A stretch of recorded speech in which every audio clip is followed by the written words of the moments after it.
Hey everyone, I'm Jason, and this is your commentary on Numbers chapter 35. This chapter is all about the Levites and the cities that were given to them. This is important because all the other tribes received land, but the Levites did not. Instead, they were given specific cities scattered throughout all the other tribes' lands. On the plains of Moab, the Lord spoke to Moses. It was by the Jordan River, across from Jericho. The Lord said, "Command the Israelites to give the Levites towns to live in. The towns must come from the shares of land that people will have as their own. Also, give the Levites the grasslands around the towns. Then the Levites will have towns to live in. They will also have grasslands for their cattle and all their other livestock. The grasslands around each town you give them will go out to 1,500 feet from the town wall. Outside each town, the east side will measure 3,000 feet. So will the south side, the west side, and the north side. The town must be in the center, and the Levites will own the grasslands around each town." So you have the town that the Levites live in, and then you have 1,500 feet out from that is to be grassland, and then another 1,500 feet out of that was also to go to the Levites. The reason for this is so that they could have land to farm on as well. It created a buffer zone between the cities and the farms. 6 of the towns you give the Levites will be cities to go to for safety. A person who has killed someone can run to one of them. Also give the Levites 42 other towns. You must give the Levites a total of 48 towns. Also give them the grasslands around those towns. The towns you give the Levites must come from the land the Israelites have as their own. So the number you give from each tribe will depend on the size of that tribe's share. Take many towns from a tribe that has many towns, but take only a few towns from a tribe that has only a few. Then the Lord spoke to Moses. "Speak to the Israelites. Tell them, you will soon go across the Jordan River. You will enter Canaan. When you do, choose the cities to go to for safety. People who have killed someone by accident can run to one of those cities. There will be places for safety for them. People will be safe there from those who want to kill them. Then anyone charged with murder will not die before their case has been brought to the community court. 6 towns will be the cities you can go to for safety. 3 will be east of the Jordan River. The other 3 will be in Canaan. Those 6 towns will be places where the Israelites can go for safety. Outsiders living in Israel can also go to them for safety. So anyone who has killed another person by accident can run there." The wording here is actually quite important. There's a difference between killing somebody and murdering somebody. Killing, you end their life, but murder is much more of an intentional action where you aim to end the other person's life. And that's why there's a difference in the wording. If a person were to kill somebody else, for the most part, they forfeit their own life. But we have in here a place that they can go to for safety.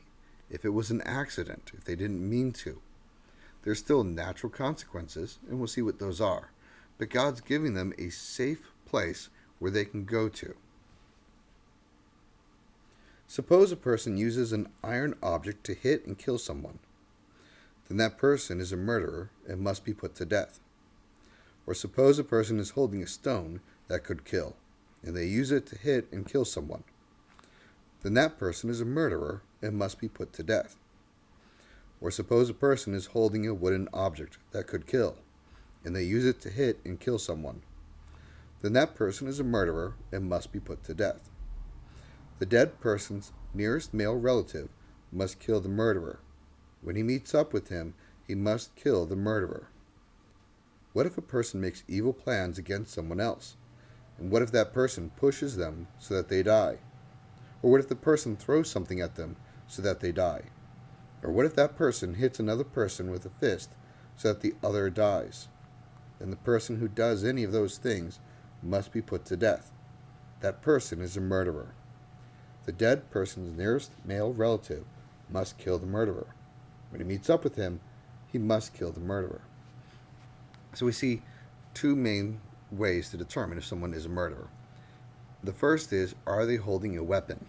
If you're holding a weapon and you attack somebody with that weapon, you probably meant to kill them. Also, if you have intent to kill someone, we call it premeditated here. You want them to die. You go and you may not use a weapon, but you may push them or throw something else at them, and they end up dying. Well, that was the intent. Therefore, you're a murderer. May seem a little bit harsh, but here we see capital punishment. And it was just to make things truly fair. If you deliberately take someone else's life, you forfeit your own. This was to prevent there from being any blood feuds, so you don't have two different families going at each other endlessly, and then everybody ends up dying. We don't want that at all. And so we have in place where if you kill somebody deliberately, then the nearest male relative to the person who died was allowed to avenge that person. It was supposed to make it fair.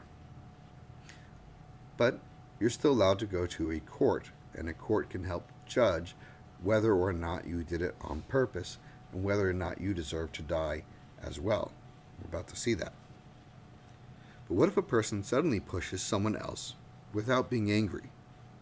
Or what if that person throws something at someone else without meaning to? Or what if that person does not see the other person and drops a stone on them that kills them? He was not the dead person's enemy. He did not mean to harm them. Then the court must decide between the person who did the act and the nearest male relative of the one who was killed. Here are the rules the court must follow. The court must provide a safe place for the person accused of murder. It must keep the one accused of murder safe from those who want to kill them. The court must send the accused person back to the city they ran to for safety. The accused person must stay there until the high priest dies. That priest has been anointed with holy oil. But suppose the accused person goes outside the city, and suppose the dead person's nearest male relative finds them outside the city. Then the relative can kill the accused person. The relative will not be guilty of murder. The accused person must stay in that city until the high priest dies. Only then may they return home. So even if you accidentally kill somebody, there's still a natural consequence. If you took somebody else's life and you didn't mean to, there's still a punishment for it. There's a consequence. You're supposed to stay in the city of safety until the high priest dies. So it was like a house arrest. As long as you stayed in the city, then the nearest male relative could not avenge them. You would not be allowed to be killed by that person. But if you stepped out of the city, then he could take your life. This is what the law requires of you for all time to come. It will apply to you no matter where you live. Suppose a person kills someone, then that person must be put to death as a murderer, but do it only when there are witnesses who could tell what happened. Do not put anyone to death if only one witness tells what happened. The purpose of having two eyewitnesses means that there's less chance for there to be bias, less chance for there to be any lying about the one so-called witness who says that they saw you murder the other person. By having two, it acted as a way to better protect the accused person. Do not accept payment for a murderer's life. A murderer deserves to die. They must certainly be put to death. Do not accept payment for anyone who has run to a city for safety. Do not let them buy their freedom to return home. They must not go back and live on their own land before the high priest dies. Do not pollute the land where you are. Murder pollutes the land. Only one thing can pay to remove the pollution in the land where murder has been committed.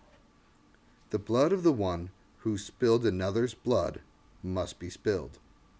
So do not make the land where you live unclean, because I live there too. I, the Lord, live among the Israelites. That is it for our commentary on Numbers chapter 35. Thanks for joining me. I'll see you guys next time.